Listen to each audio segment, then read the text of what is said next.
Fusion Mobile, quality e-learning experience on the go. Development of commerce. Development of commerce. For us to know how commerce developed, we need to know about the history of commerce in Nigeria. In the olden days, people engaged in subsistence production. This means they were producing goods for themselves and their families. Later, they started interacting with one another because it was difficult for them to meet all their daily requirements. The system of exchanging goods for goods, called trade by barter, then came into existence. This became apparent in order to meet their numerous wants. This is the genesis of exchange and perhaps the beginning of commercial activities the world over. Trading activities were, however, limited to internal trade only. The first form of foreign trade in Nigeria was a trans-Sahara trade, in which camels were used as a means of transportation. The development of caravan routes across the desert linked Nigeria with the North African traders.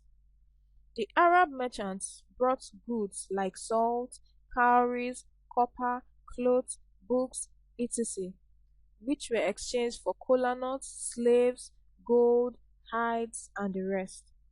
Important towns like Kano, Borno, Zaria, Katsina played crucial roles during that period. Afterwards, another contact was made with the Europeans, and that actually boosted commercial activities in Nigeria. This started in the 15th century when the missionaries came to Africa. The European traders brought weapons, books, clothes, and the rest, and exchanged them for slaves and palm oil. The initial commercial towns that served as important trading routes to the sea were Badagry, Borno, Opobo, and Calabar. King Jaja of Opobo played a great role in the development of commerce in Nigeria. After the abolition of slave trade by the British government, the first breakthrough in commercial activities in Nigeria was the establishment of United African Company (UAC) and the Royal Niger Company (RNC). With the introduction of colonial rule, law and order was instituted, and by 1960s, Nigeria had become a force to be reckoned with in the export of palm oil, cocoa, groundnut, and later crude oil. Also, during the 1960s, the exploration of crude oil brought businessmen from all over the world to Nigeria.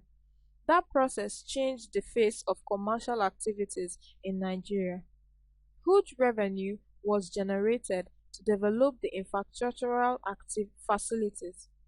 Example: communication systems, roads, flyovers, railways, airports, modern seaports, etc. At present, commercial activities have reached a crucial stage in Nigeria with the introduction of sophisticated modern technology such as computer, emails, internet, etc. to facilitate trade.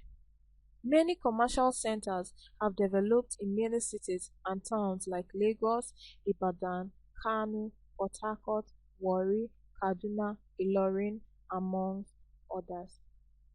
Now, we also have to talk about factors affecting the growth of commerce in West Africa, as we cannot deny that there are still some factors that can't help but affect the growth of commerce. And these factors include insufficient funds, political instability, low savings, low per capita income, lack of adequate commercial facilities, predominance of primary production, poor transport and communication system, low levels of education and illiteracy, absence of well-developed markets. These are some but not limited to the factors that affect the growth of commerce in West Africa. Talking about insufficient capital, African countries lack sufficient capital to cope with the expanding nature of business activities. The level of capital formation in Africa is low.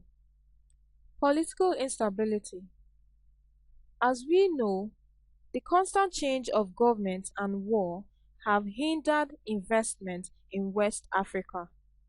Foreign investors are afraid to invest in the sub-region. Talking about low savings, the culture of saving is very low in West Africa and Africa as a whole. Hence, there is no money enough for commercial transactions. Then, low per capita income as a factor that affects the growth of commerce in West Africa. By this, the per capita income in West Africa is very low. Majority of people in this region are living below the poverty line. The low level of income leads to low purchasing power for the people. Lack of adequate commercial facilities is also another factor that affects the growth of commerce in West Africa, because the various aids to trade such as banks, insurance, warehouses, tourism are not well developed, and this has greatly hindered commerce. Predominance of primary production. Majority of people in West African region are engaged in primary agricultural production, which does not favor speedy commercial growth. Poor transport and communication system as a factor that affects growth of commerce in West Africa. Because the region has very poor road network as well as poor communication systems, most of the people have no access to telephone or internet. Low level of education and illiteracy. The high rate of illiteracy in this region has also affected the growth of commerce. Many of the people are not educated. They can neither read nor write and consequently cannot interact with foreign traders in a business transaction. Then, absence of well-developed markets. Markets in West Africa are not so well developed to accommodate large-scale commercial activities.